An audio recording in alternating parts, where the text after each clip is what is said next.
Es verdad que ahora que se acerca la Semana Santa, casi todos los castiblanqueños pues sabemos que tenemos tres hermandades de penitencia, como es la del jueves, el viernes y el sábado santo. También conocemos las dos hermandades de gloria, pero ¿sabemos realmente cuáles son los orígenes de este templo, de la iglesia parroquial? ¿Desde cuándo data? ¿Cómo es la riqueza artística con la que contamos? Hoy vamos a intentar de explicároslo a través de un doctor en historia del arte. Él se va a encargar de contarnos cuál es esa riqueza, cómo era nuestro templo y cómo ha ido renovándose a través de las obras que ha ido sufriendo.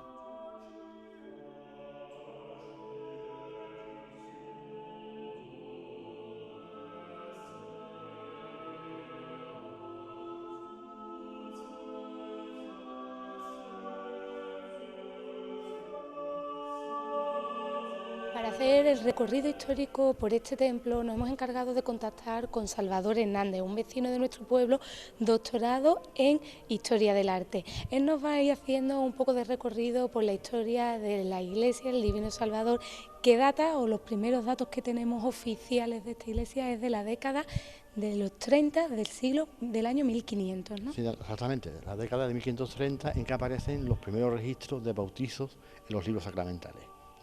De esa época data la estructura del templo, compuesto por tres naves separadas por arcos de medio punto con techumbre de madera, aunque el templo experimentó grandes reformas en el siglo XVIII. Las reformas consistieron en la ampliación de la nave con un tramo más a los pies, por obra de Diego Antonio Díaz, en 1710, y posteriormente, en 1758, Pedro de Silva reforma el templo, transformando los pilares, construyendo techumbres nuevas y deja un proyecto hecho para levantar la nueva fachada y la torre, de la que se encarga finalmente Ambrosio de Figueroa en 1770. Entonces podríamos decir que la iglesia tal y como la conocemos hoy en día, la estructura sería muy parecida a como la tenemos hoy. Las tres naves de estilo mudéjar con el techo de madera, los arcos de medio punto sobre pilares, pero la fachada fue modificada en estilo barroco y la torre sustituye a la primitiva campanario, que era una espadaña situada en la cabecera del templo. Y también en esa reforma se transforman lo que son las bóvedas de la cabecera, se levanta la bóveda del presbiterio y las dos bóvedas de las naves laterales. Aparte de la estructura, ¿se puede saber algún dato más sobre la historia de nuestra iglesia? Sí, tenemos en los libros de cuentas de fábrica del archivo parroquial, aparece reflejado todos los pagos de las reformas posteriores, los pagos a Pedro de Silva, que es el maestro mayor de obra del arzobispado, los pagos a Ambrosio de Figueroa, los materiales de construcción. Como curiosidad podemos señalar, por ejemplo, que para hacer la techumbre en el siglo XVIII, la reforma, los maderos vinieron por barca desde Sevilla hasta Alcalá del Río y la parroquia pagó unas carretas para traerlo a Castiblanco para que el carpintero levantase la nueva techumbre. La sociedad de aquella época, según nos ha comentado Ana, la otra historiadora de nuestro pueblo, pues se reunía siempre, todas las festividades, todos los actos eran en torno a esta iglesia. Como historiador, en este caso del arte, ¿qué nos puedes contar también de aquella época con respecto a la sociedad y la relación que mantenía con la iglesia? La sociedad de aquellos tiempos era una sociedad muy religiosa y de hecho el pueblo se enterraba en las iglesias, la parroquia era el lugar de enterramiento, en el cementerio, y también era muy importante la vinculación del pueblo con las cofradías como instrumento de sociabilidad. Las devociones se difunden, la devoción a la Veracruz, a la Soledad, al Santo Entierro, a Padre Jesús, a la Virgen del Rosario, son devociones típicas de la contrarreforma barroca en el medio local. Estamos hablando ya de qué años concretamente. Estamos hablando ya de los siglos XVI, XVII y XVIII, la edad moderna. Nosotros sabemos que aquí en Castiblanco contamos con 3 hermandades de penitencia y 2 de gloria. ¿De cuándo tenemos notificación de que empiezan las actividades con esas hermandades? Pues hay una secuencia cronológica que arrancaría del siglo XVI. A mediados del siglo XVI ya existe la cofradía de Veracruz, seguramente por influencia de los franciscanos de los conventos de Villaverde y Burguillos, que difunden el culto a la Pasión de Cristo. Un poco más adelante, a fines del siglo XVI, aparece ya documentada la existencia de la Soledad. Los carmelitas ponen de moda el culto al descendimiento de Cristo y el traslado al sepulcro del cuerpo muerto. Y a mediados del siglo XVIII aparece en el archivo parroquial la fundación de la cofradía de Padre Jesús Nazareno. Después hubo otras hermandades que acabaron siendo extinguidas con el tiempo. Por ejemplo, la Hermandad de Ánimas, que desapareció, la Hermandad del Rosario, y que también fue muy importante en tiempo, y la más rica, la Hermandad Sacramental, que era la que costeaba las fiestas del Corpus. También hubo una cofradía de Dulce Nombre de Jesús en el templo, y después ya en el medio rural, las cofradías de San Benito y Escarriel, junto con la del Cristo de la Magdalena, en la ermita que desapareció. Tenemos un recorrido así un poco de puntillas, acabamos de hacer, Sí. y ahora nos vamos a ir centrando, si te parece, en cada una de las obras de arte con las que cuenta este templo. Pues, efectivamente, podemos hacer un recorrido panorámico e ir viendo una valoración artística de lo más representativo del templo.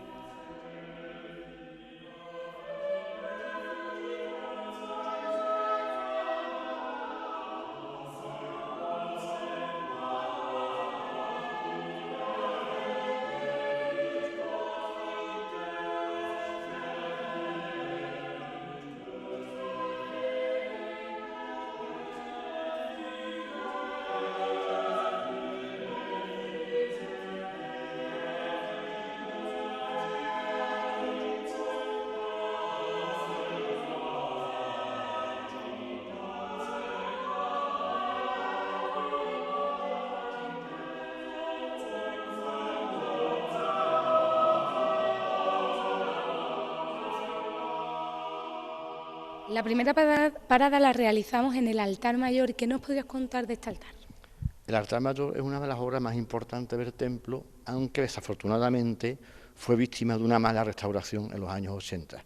En esa restauración, por desgracia, se perdieron las columnas salomónicas originales. Sin embargo, perdura gran parte de la estructura originaria. El retablo es una obra documentada de Francisco Dionisio de Rivas, en 1670, y pertenece a lo que se diría la modalidad de retablo salomónico.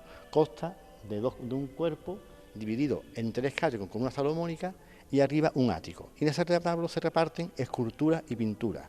En el cuerpo del centro estaría el Divino Salvador, obra de Francisco de Rivas, en que se representa al titular del templo bendiciendo y con la bola del mundo en la mano, atributos propios de la iconografía del Salvador, cuya festividad es el 6 de agosto, día de mi, por cierto, de mi onomástica.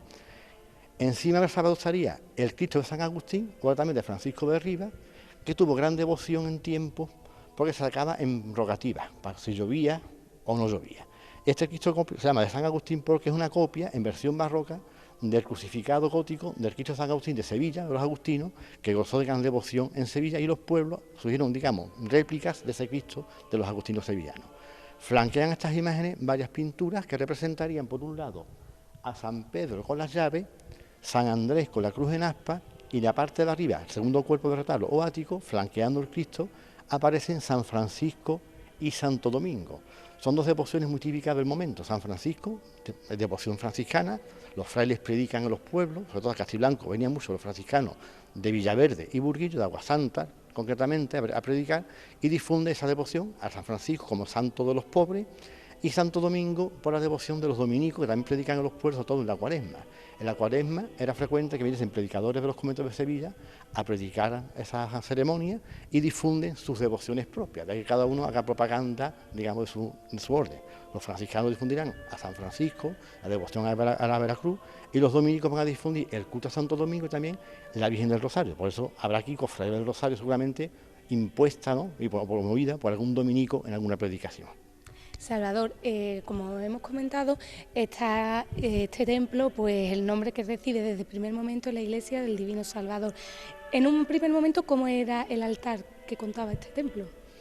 Antes de hacerse retablo mayor, los libros de visita hablan de que por lo visto había una especie de pinturas murales muy pobres, muy modestas, que fueron las que motivaron la ejecución del retablo mayor. Pero como está en la segunda parroquia, en realidad la primera parroquia sería la Magdalena. La ermita del Castillo fue la primera parroquia, y en los años 30 se muda la parroquialidad al nuevo templo que se levanta y ya se le cambia la vocación por el Salvador.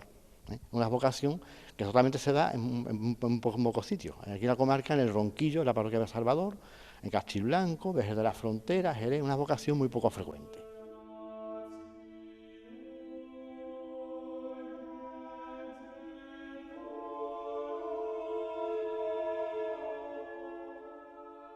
La segunda parada la hacemos justo a la entrada de la sacristía. ¿Qué es Sí. lo que encontramos en esta zona? En esta zona encontramos, junto sobre la puerta, una interesante imagen de un crucificado del siglo XVI, todavía con recuerdos goticistas, que procede de la ermita de la Magdalena, y en tiempos se utilizó como titular primitivo de la cofradía de Veracruz antes de que en el siglo XVIII hiciese el Cristo actual. O sea, este sería, en cierto modo, el primitivo Cristo de Veracruz. Y a los lados tenemos a Santa Lucía, también procedente de la ermita de la Magdalena, una imagen del siglo XVIII, y Santa Rita de Casia, también del XVIII, Santa Agustina muy milagrosa, con la cruz de la mano como atributo típico de su iconografía.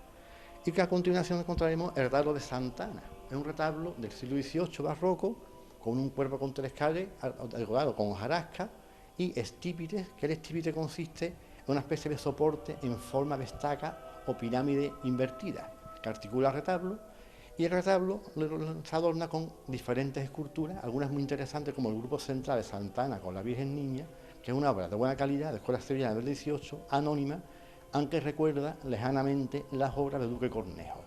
A los lados la flanquean San Joaquín, padre de la Virgen, con el cordero en la mano, y un santo con libro abierto, que podría ser seguramente San Judas Tadeo, como apóstol que evangeliza. Y la parte alta del retablo iría San Miguel Arcángel. Como es un retablo dedicado a la Virgen María, en la rosca del arco que van volviendo el retablo aparece una serie de pinturas aludiendo a los atributos marianos. Aparece la palmera, el sol, la luna y el ciprés del Líbano, como atributos dedicados a la Virgen María, que como niña está acompañada por su madre Santa Ana. Salvador, como nos comentas, aquí tenemos, en el caso del Cristo, el primer titular que sale a la calle, ¿no? Viene de la primitivo Cristo que salía de la Virgen de la Magdalena. Lo que es el tema de las paredes, nos trasladamos a lo que es la primera nave. ¿Cómo eran esas paredes? Eran paredes gruesas, sobre todo hechas de argamasa, mampostería, piedra basta, mezclada con arena, cal, paja y barro. ¿Y frescos teníamos? Frescos, hay restos de frescos y seguramente el templo estuvo estofado. En el siglo XVIII, en esas reformas barrocas, el templo se repinta y nos han quedado algunas muestras, en la capilla sacramental y una muestra aquí en esta misma nave. Pues vamos a ir avanzando y vamos... Y nos toparemos con estos frescos.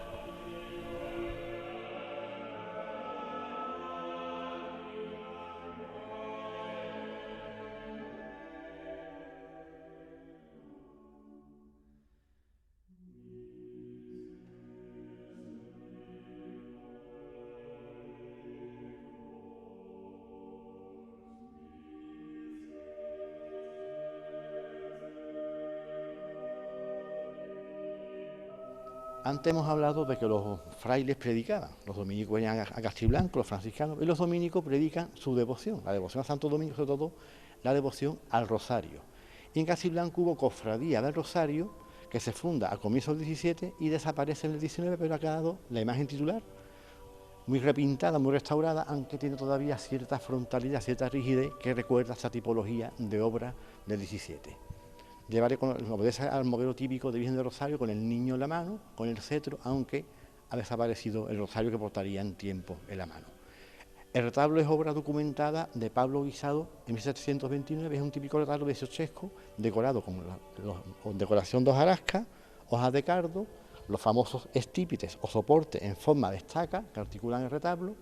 En la Basílica del Centro, la Virgen del Rosario, como hemos dicho, iría acompañada por San Francisco de Asís, que es el hábito de la orden, con el cordón, con los nudos alusivos a los votos de pobreza, castidad y obediencia, y en el lado contrario, San José con el niño, muy interesante porque recuerda los modelos rodanescos ya en fecha avanzada del siglo XVIII. Es un típico retablo en el que se hacen en serie para los pueblos en esta época, pues son retablos fáciles, rápidos y baratos en su ejecución. Salvador, nos has comentado que esta era ante una cofradía, salía en el mes de octubre. En el mes de octubre, efectivamente. ¿Cuándo se pierde pues esa devoción o esa salida procesional? Con la desamortización de Mendizábal, las cofradías pierden las rentas, pierden las casas que tenían en el pueblo, pierden las huertas, las viñas, las parcelas de tierra. Entonces, claro, las cofradías se disuelven y quedan las imágenes abandonadas al cuidado de alguna mujer devota que la mantiene a duras penas y se encarga de vestirla. El siglo XIX es un siglo mortal para las cofradías. Entonces, ¿esta imagen siempre se ha mantenido aquí? Siempre. ¿O hubo algún momento en el que, como dice, quedaba al cuidado de alguna persona? Quedaba al cuidado ya en el siglo XIX y en el XX. Vamos, la última cuidadora murió hace escasos años, la última señora que cuidaba la imagen. Las cuidaba y vestía, se sacaba la ropa de vestir, claro, ante la ausencia de hermandad, aunque en el archivo parroquial nos han quedado los libros de cuentas y de actas de esa hermandad del Rosario que acabó desapareciendo.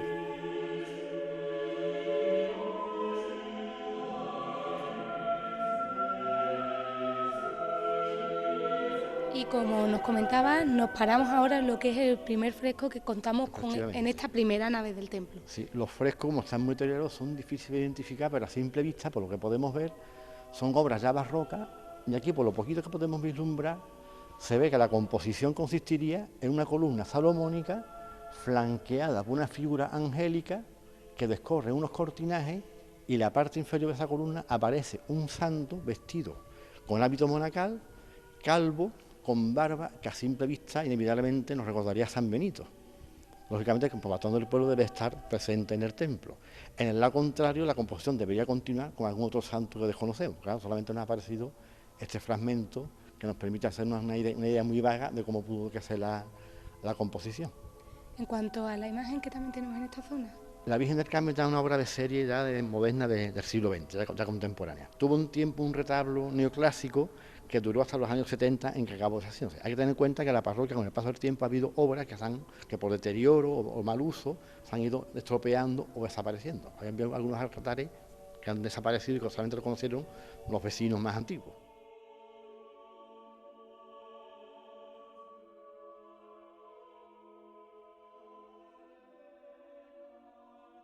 Aquí nos encontramos con otra pieza interesante del templo, el retablo de ánimas. Ya hemos dicho que hubo una hermandad de ánimas muy importante, una hermandad muy rica, floreciente, propietaria de varias casas en el pueblo, con tierra, con buenas rentas, y esta hermandad de ánimas, que ya existe en el siglo XVII, encarga en el siglo XVIII un retablo marco a Juan Cano Zamorano, que es el tallista que hace el marco del retablo, de estilo barroco, y su hermano Joaquín, que era pintor, haría seguramente el lienzo de las ánimas. La devoción a las ánimas es muy típica de la Contrarreforma, la preocupación por la muerte. ¿Qué hace el hombre para salvarse?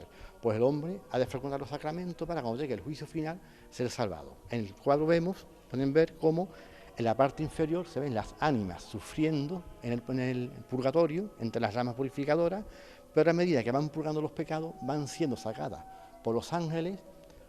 En medio del cuadro aparecerá San Miguel Arcángel pesando las almas, si los pesan más los pecados o las virtudes, y en función de eso seguir purgando o no. Ya las almas que han purgado bastante son sacadas por San Miguel, que las conduce a juicio a la zona superior en la que aparece Jesucristo bendiciendo con la cruz plana, con la bola del mundo, el Padre Eterno, la Virgen María intercediendo ante la Trinidad, y una serie de apóstoles que hacen también de mediadores para que esas ánimas sufrientes acaben pronto su purgatorio, aunque como garantía rápida para salir del purgatorio, tenemos que en la parte alta del retablo a la Virgen del Carmen, que le entrega el escapulario a San Simón Extó. San Simón Extó es un santo carmelita inglés, y la Virgen del Carmen se le aparece una noche y le da el escapulario y le dice que quien lleve el escapulario no sufrirá largo tiempo las penas del infierno, porque al portar el escapulario la pena se acorta y al siguiente sábado, después de haber muerto, te sacan automáticamente del purgatorio. Por tanto, la devoción a las ánimas fue muy importante y las hermandades de ánimas pagaban misas por los difuntos, sobre todo el mes de noviembre, que es el mes de las ánimas, y también los lunes eran días dedicados a las ánimas en que había misa y procesión por las naves del templo. Vamos llegando al final de esta nave. ¿Qué nos vamos encontrando pues a lo que es la entrada? En la entrada pues encontramos una pequeña hornacina, el resto de un retablo del XVIII, en la que aparece una simpática figura de San Antonio con el Niño, también del siglo XVIII, una figura muy ingenua, muy delicada, y que tuvo cofradía, una cofradía que nace a comienzos del XVIII por influencia de los franciscanos, pero que desaparece en el XIX. Fue un invento cofrade que la verdad acabó fracasando y dejó solamente como huella el santo y el recuerdo del libro de cuentas que está en el archivo parroquial. ¿Cuándo salía esta cofradía? Pues procesionaría solamente el 13 de junio, que era la festividad del santo. Era una cofradía vinculada sobre todo a los agricultores del pueblo.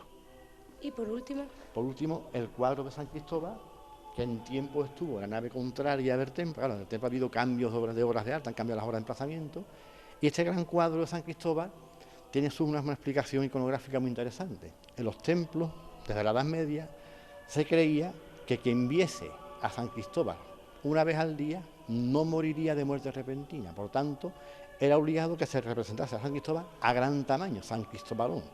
Era un gran cuadro en el que vemos al santo portando al niño sobre el hombro, apoyado en la palmera. La leyenda del santo cuenta que un niño, San Cristóbal, se dedicaba a pasar peregrino de un lado a otro en un río, ¿no? Y una noche recibe un niño, que ese niño le va pesando cada vez más. El niño le habla y le dice que es el que lleva sobre su hombro toda la humanidad, que el niño en realidad es Dios. Y de ahí viene el nombre de Cristóbal, Cristóforos, el que porta a Cristo. Claro, San Cristóbal protege de la muerte repentina y también está auxiliado a su izquierda por el ermitaño que con la linterna le alumbra el camino para pasar a sus peregrinos. La Iglesia modernamente ha negado la autenticidad del culto a San Cristóbal y dice que es un santo, digamos, cuasi inventado o que nunca existió o que su existencia es dudosa, pero sin embargo la Edad Moderna gozó de gran popularidad, era signo y garantía de no morir de muerte repentina. Lo que hacía, que como nos has comentado, que había que verlo una vez al día, Claro. La obligación de los vecinos a pasar todos los días por la iglesia. Y además que entraba a la derecha te encontraba a San Cristóbal pintado en la pared, o la pared un gran lienzo, o bien al fresco, incluso San Cristóbal pintaba al fresco en algunos sitios. Es una garantía segura de que San Cristóbal protege de la muerte repentina.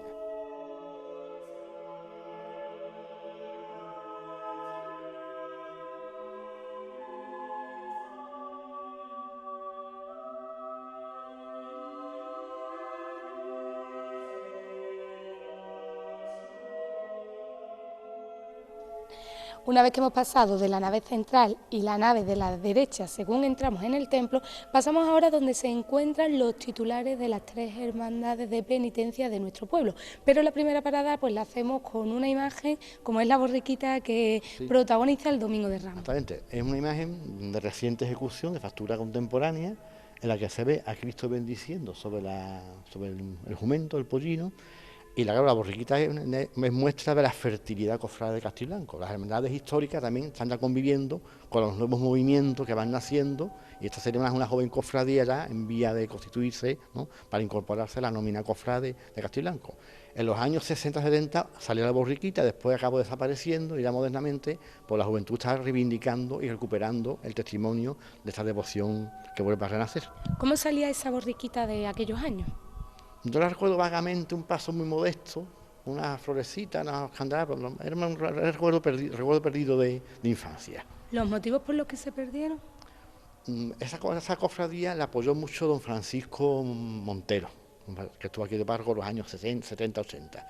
Y ya dice don Francisco, eso pues ya la cosa parece que fue en decadencia y acabó un poco disolviendo. Muchas veces los cambios de párroco pues animan las cosas o las desaniman, ¿no?, según los casos.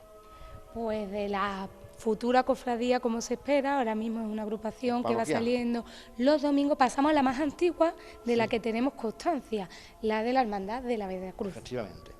Ya hay noticia de ella a mediados del siglo XVI, y seguramente el nacimiento, como antes dije, vendría determinado por la influencia franciscana. Los franciscanos promueven la devoción a la Pasión de Cristo, a las llagas y a la Santa Veracruz.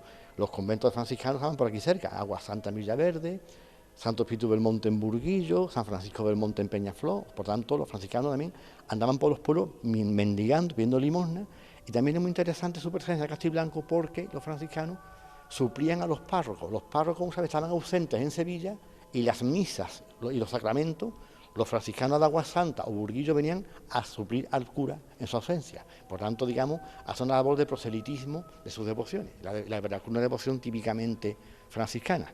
¿Cómo era esa salida procesional, de las primeras que tenemos constancia? En los libros de cuentas de la hermandad hablan se refieren a las andas, unas andas de estilo barroco. Él adquiría el crucificado, aunque no tenía imagen dolorosa. La imagen dolorosa que se sacaría sería la soledad, compartida con la hermandad de la soledad. Aunque el primitivo crucificado, que es el que hemos visto en la cabecera de la nave, que es de estilo gótico tardío del 16, como pesaba poco, seguramente será llevado por algún cofrade en unas andas más sencillas o unas parihuelas. Siempre el Jueves Santo. Siempre el Jueves Santo, que es el típico día de las Veracruces. Junto con la historia de esta hermandad, pues tenemos que hablar sin duda de sus titulares, como es el Cristo, la Virgen, y también del retablo. ¿Qué nos puedes decir? Bueno, pues el retablo tiene una historia curiosa. En el siglo XVIII esa hermandad tenía una época de esplendor y se produce la famosa visita de Felipe V a Castiblanco con la corte.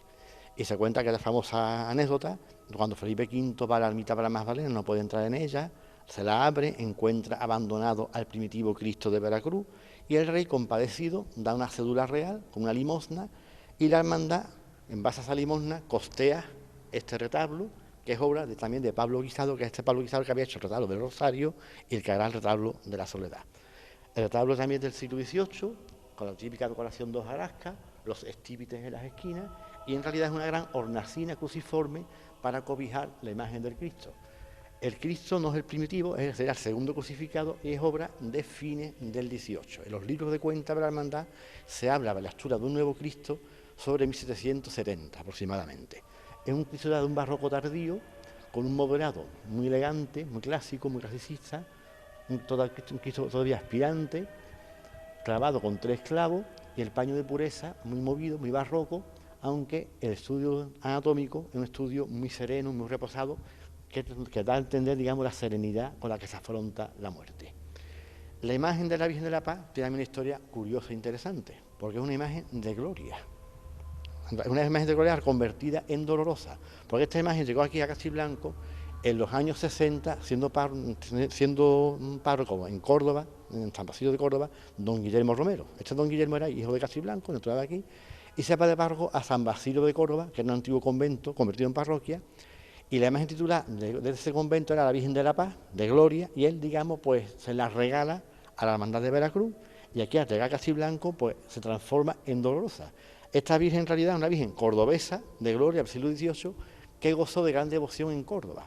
Existe por ahí una vida del padre Juan Borrego, que era Basilio, ese convento de San Basilio de Córdoba, en que se habla de la gran devoción que los cordobeses sentían por esta Virgen, que tenía un camarín precioso con yesería, que todavía se conserva en San Basilio, aunque en San Basilio de Córdoba, hoy día, en el altar mayor, hay una imagen moderna supliendo a la que se vino a Castiblanco para convertirse en Virgen de la Paz Dolorosa.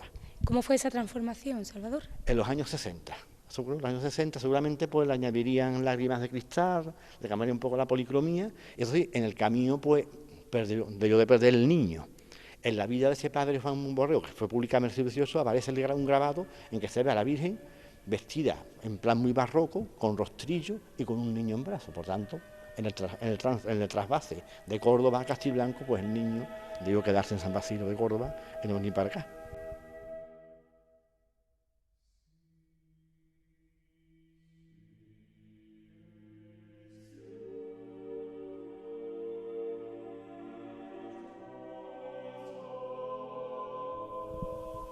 Continuando con el recorrido, llegamos a los titulares de la Hermandad del Sábado Santo. ¿Y qué nos puedes contar? Sí, pues la Cofradía de la Soledad es la segunda en antigüedad. Primero fue la Veracruz en el 16 y la Cofradía de la Soledad ya aparece documentada en la década de 1590. Seguramente por influencia carmelitana se pone muy de moda el culto al descendimiento de Cristo de Veracruz y el Santo Entierro. De hecho, en Sevilla la Cofradía de la Soledad se funda en el convento Casa Grande del Carmen y las cofradías de los pueblos pues siguen el modelo de la Cofradía de la Soledad de la capital. Esta cofradía practicaba en tiempo la ceremonia del descendimiento o desclavamiento del Cristo de la Cruz y la deposición en el sepulcro. La hermandad conserva en sus dependencias la primitiva imagen del Cristo yacente con los brazos articulados, que era un crucificado, para después de los brazos moverlo y convertirlo ya en imagen yacente.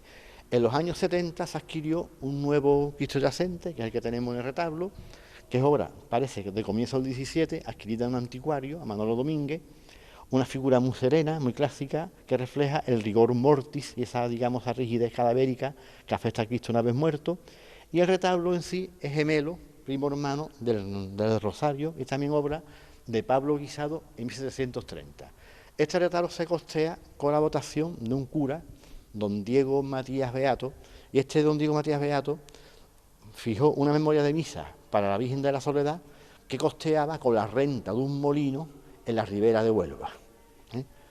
En el retablo se venera, aparte del yacente, la Virgen de la Soledad, que es imagen fechable a fines del 17, aunque muy remodelada, recuerda un poco a la Virgen de las Lágrimas de Santa Catarina de Sevilla, esta típica imagen ya de un barroco pleno, muy expresivo, muy dramática, con la boca ligeramente abierta, el entrecejo fruncido, la mirada perdida en señal de dolor, y a los lados de la imagen aparece un San Sebastián muy interesante del siglo XVI, muy arcaizante, que procede de la ermita que existió en el pueblo y que desapareció, que estaba a la altura seguramente por la zona del puente o la calle Ancha aproximadamente. Y en el extremo contrario, San Diego de Alcalá como ejemplo de la influencia franciscana de estos frailes que van predicando en las cuaresmas en Castiblanco en Semana Santa. Nos acercamos, como acabas de decir, a la Semana Grande de Castiblanco. ¿Cómo era también esa salida de penitencia de esta hermandad? Tenemos pocos datos. La documentación que yo conozco se refiere a libros de cuentas ya del siglo XIX en que se describe la primitiva urna coronada por el pelícano, y también las ceremonias, hasta que hemos hablado del descendimiento, del desclavamiento de Cristo en la cruz en el presbiterio del templo, ceremonia que vino a realizarse prácticamente hasta los años 70 del siglo XX. ¿La devoción en cuanto a estas imágenes? Sí, la devoción ya se rastrea en los siglos XVII y XVIII, ya hay mandas pías de ropa para la imagen de la Virgen de la Soledad. Y también tenían una hermana que también tenía su patrimonio inmobiliario de casas en el pueblo, casas en la calle Fontanilla, casas en la calle Ancha, algunas tierras, y algunas naciones en metálico. Y fue muy interesante que esta imagen, que esta hermandad, concertara con el imaginero Francisco Antonio Ruiz Gijón la hechura de dos imágenes de dos ladrones, el buen ladrón y el mal ladrón, para las ceremonias de desclavamiento. O sea, el primitivo yacente estaba crucificado, flanqueado los dos ladrones, entonces se desclavaba el crucificado para meterlo en el sepulcro y después pues, se desmontaban los dos ladrones. Entonces, en un primer momento, esta hermandad salía con un Cristo crucificado, ¿no? Bueno, salía el Cristo yacente en la urna, pero en el templo, antes de salir, se hacía la ceremonia del descendimiento de la cruz, de esclavar a Cristo y después ya colocarlo en la urna para hacer la procesión del Santo Entierro con la imagen de la Soledad detrás, acompañándola bajo palio.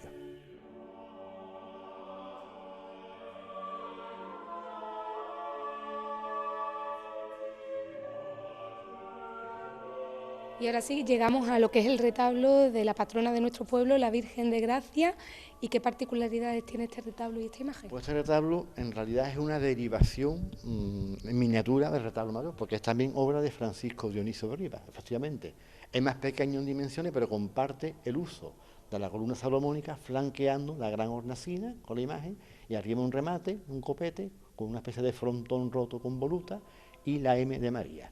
Pero en realidad el retablo, a pesar de ser interesante como obra de Francisco de Rivas, esa modalidad de barroco salomónico, lo más importante es la imagen de la Virgen de Gracia, que es una verdadera joya. Es una pieza excepcional de la escultura del Renacimiento sevillano.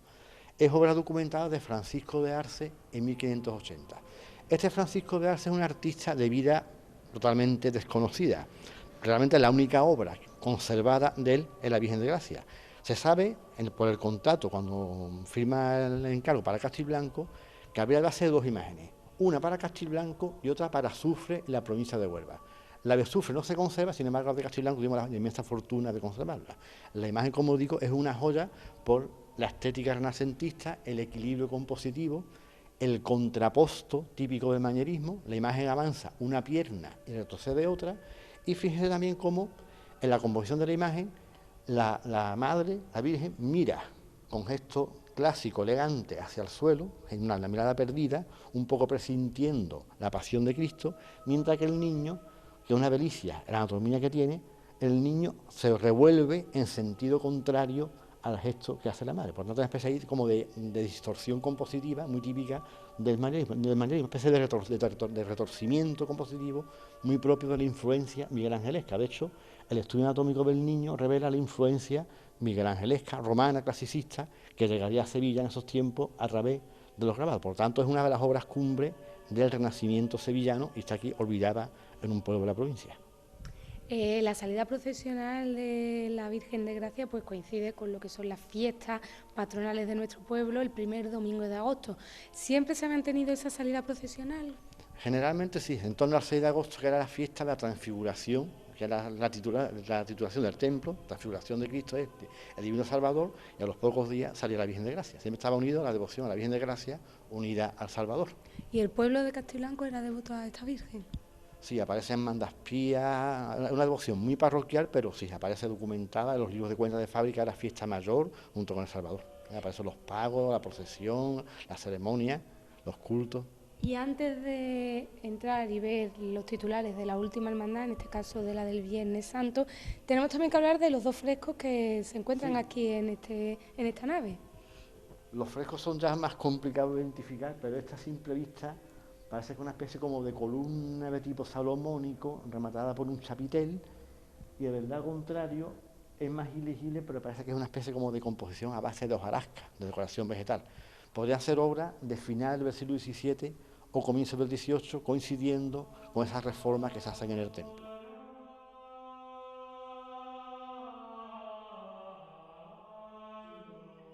Y llegamos ya a la última de la zona. ¿Y qué tiene de particularidad esta zona? Es la capilla sacramental del templo, La capilla sacramental es producto de las grandes reformas del 18, que se levanta la capilla bautismal, la sacramental, la sacristía, otras dependencias.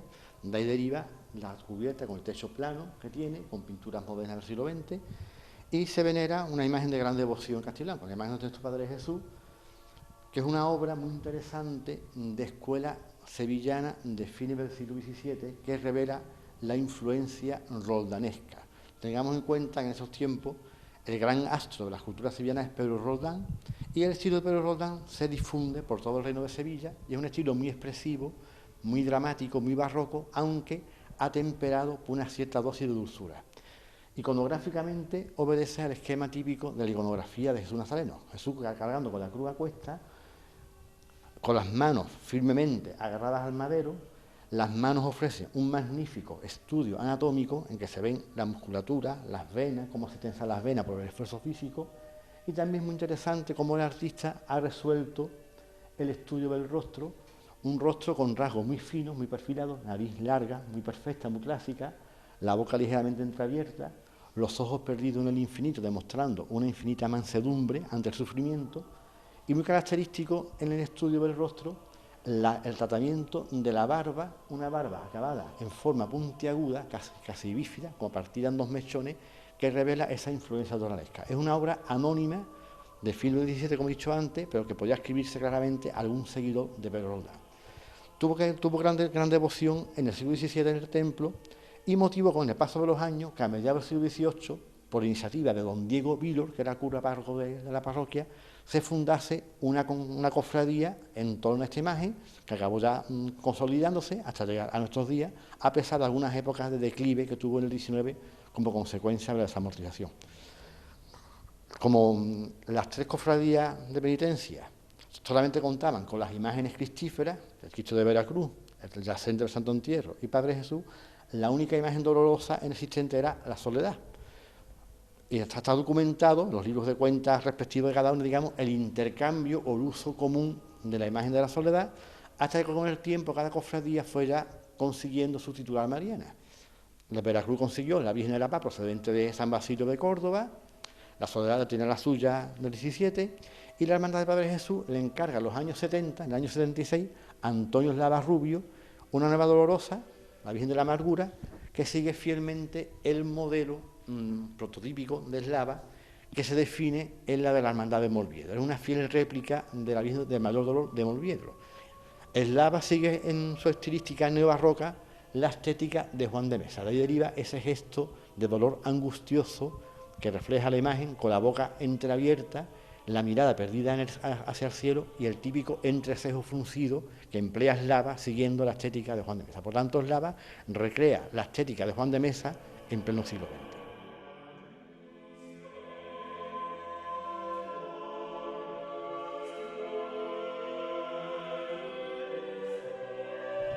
Una vez hemos pasado por las tres naves que componen el templo y tal y como nos ha avanzado Salvador, la sacristía es una de las zonas que se habilita en una de las reformas del siglo XVIII de este templo.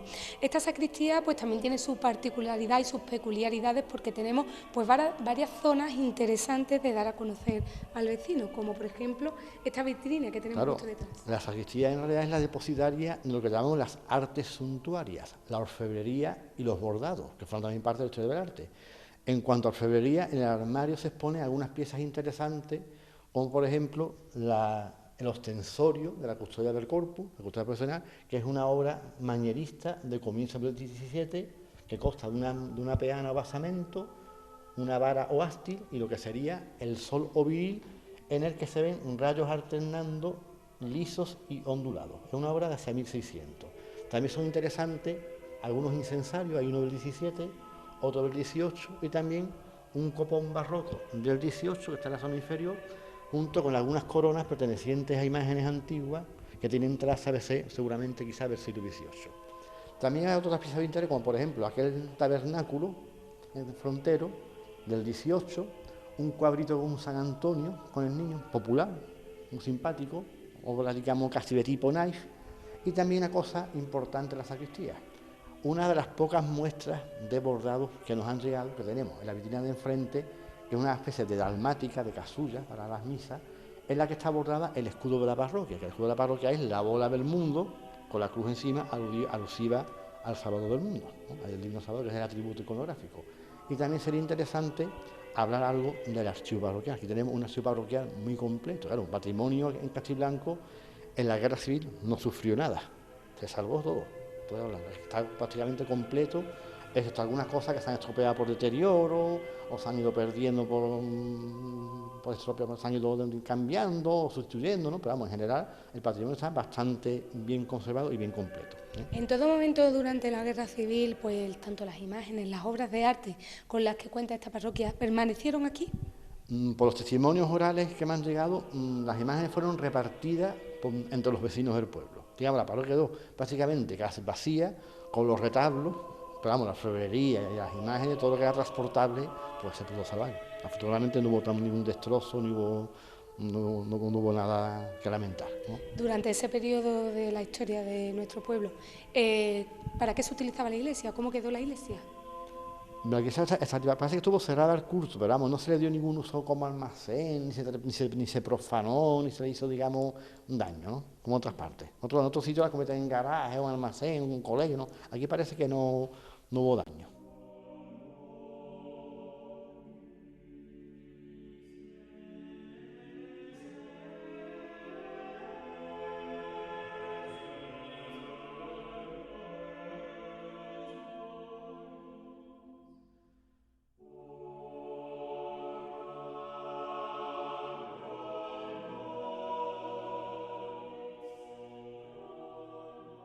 Puedes ver la orfebrería, también tenemos imágenes aquí, Sí. En esta sacristía. Claro, es que la parroquia ha sido, digamos, receptora de edificios desaparecidos. Tengamos en cuenta que en Castiblanco hubo la parroquia, la ermita de San Benito, que existe, como sabemos, la ermita de Escardiel, existió la ermita de San Sebastián, hubo un antiguo hospital y la ermita de la Magdalena.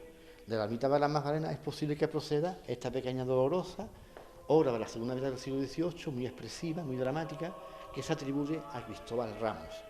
Y el crucificado de la franquea por detrás, también muy interesante, es una obra del XVI, de estética renacentista, aunque todavía conserva algo de cierto regusto goticista, como se advierte en el sudario a base de menudos pliegues dispuestos en forma de V.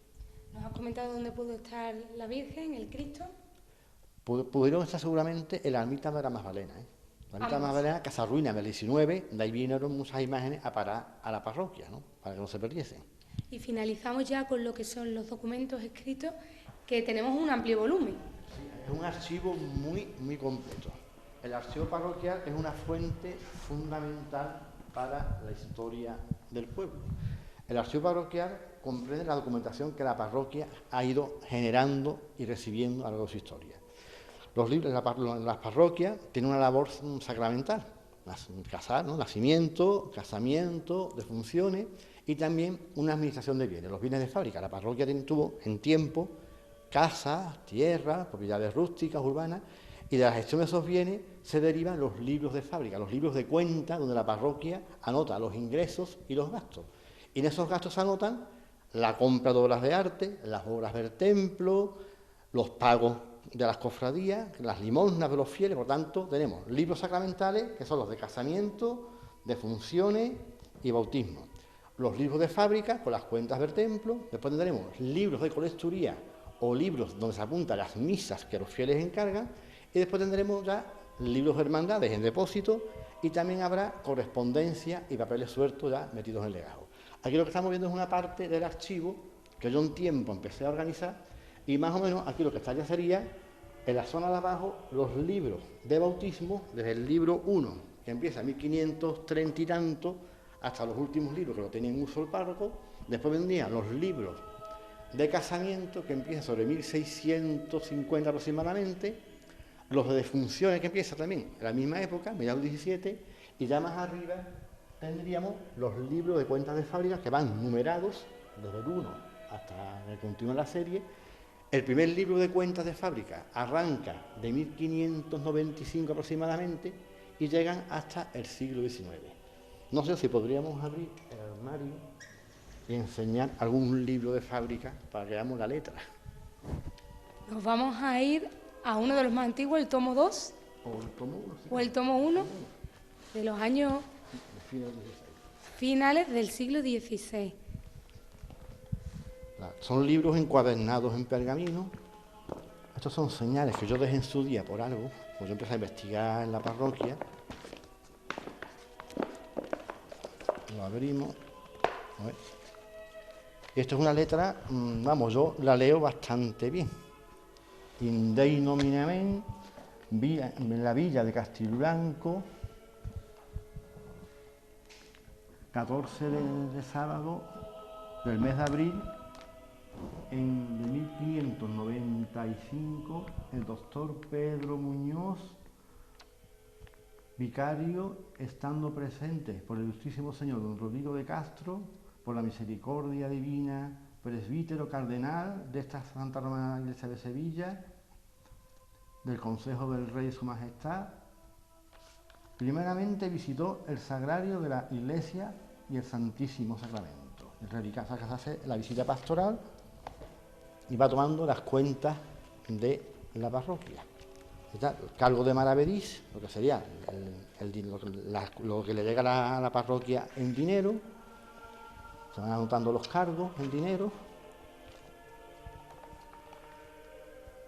cada guión va indicando las partidas de ingresos.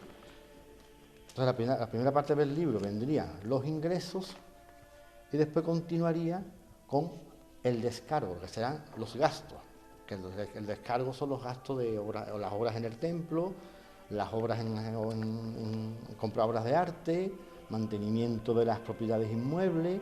Por tanto, hay una clasificación de los tipos de gastos. Hay gastos en cera, gastos en obras de arte, en platería, en orfebrería. Salvador, ¿alguna curiosidad de estos libros que te llamara a ti principalmente la atención? Hay una cosa muy curiosa que me llamó la atención, que fue la presencia de moriscos en Castiblanco. Cuando Felipe II se declara la guerra de las Alpujarras, en la época de Felipe II, pues Felipe II dispersa a todos los moriscos por toda España. Vamos, en vez de expulsarlos, los reparte para, digamos, que al dispersarlos conspiren o den menos ruido, ¿no? Entonces, a los pueblos de la provincia de Sevilla llegan numerosos moriscos, a Castiblanco llegan varios. De hecho, en los libros sacramentales hay partidas de bautismo y casamientos de moriscos, vamos, casados y bautizados por la fuerza, por imposición de Felipe II y de la Iglesia. Y en este libro 1 de visitas y de cuentas de fábrica hay un mandato en que se le dice al cura, por parte del inspector que viene de Sevilla, el visitador apostólico, se le dice al cura que a los moriscos los domingos los traiga a la iglesia y les enseñe el catecismo y los obligue a ir a misa y a confesarse y asistir a los oficios. Datos muy curiosos, Salvador, que bueno, nos han permitido conocer un poco más la historia de este templo, de esta iglesia, y que bueno, podríamos decir que a pesar de ser un pueblo pequeño de la Sierra Norte, cuenta con un gran atractivo artístico, ¿no? Justamente, además es un templo muy bien conservado, muy completo en su patrimonio, con piezas, digo, desde el siglo XVI hasta prácticamente el siglo XX, o sea que podemos tener aquí un abanico estilístico de gótico tardío, renacimiento, barroco, neoclásico, neobarroco. Por tanto, podemos hacer un curso completo de historia del arte en la parroquia. Salvador, como doctor en historia del arte, ¿con qué te quedas de nuestra parroquia? Pues me quedaría con algunas piezas, la Virgen de Gracia, con una verdadera joya, los lienzos del retablo mayor, el cuadro de las ánimas de Joaquín Cano, me quedaría también la imagen del Padre Jesús, la Virgen de la Paz por su procedencia cordobesa tan interesante. Me quedaría también con el grupo escultórico de Santa Ana con la Virgen, que es una obra de gran categoría artística. Me quedaría con alguna pieza de orfebrería, con el ostensorio de la custodia del corpus, a modo de selección así apresurada. Salvador, por tanto, un lugar que todos los castiblanqueños deberían de conocer, independientemente pues de sus ideologías, y que, bueno, por lo menos ahondar un poco en la historia de nuestro pueblo, que prácticamente se concentra aquí, en esta documentación que tenemos, en este archivo, y que nos pueden decir mucho de cómo era Castiblanco de los Arroyos en su origen. Yo algún día quiero hacer, vamos, yo en la historia del pueblo que hizo Ana María Jiménez, la historia de Castiblanco, y yo algún día debería de hacer, ¿no?, a modo de deberes, pues escribir una guía artística, ¿no?, del templo, un librito dedicado al templo en que se explicara con más detenimiento lo que hemos ido viendo hoy a vuela pluma. Pues muchísimas gracias, Salvador, por atendernos, por haber compartido pues esos conocimientos que tienes de nuestro pueblo, de las investigaciones que has hecho sobre el templo, Y nada, invitar pues a todos los vecinos a que se acerquen ahora al templo, ya no solo desde el sentido religioso, sino también desde ese sentido artístico, y que conozcan un poquito más pues ese arte y esa riqueza con la que contamos. Claro, que muchas veces la desconocemos, vamos, queremos ir de viaje a sitios lejanos y no conocemos la parroquia de nuestro pueblo, ¿no? Gran paradoja. Pues muchísimas gracias, Salvador, Gracias a ustedes. y esperemos que hayamos contribuido a acercar a los vecinos a la historia de su pueblo. Pues eso es lo que se pretendía. Muchas gracias.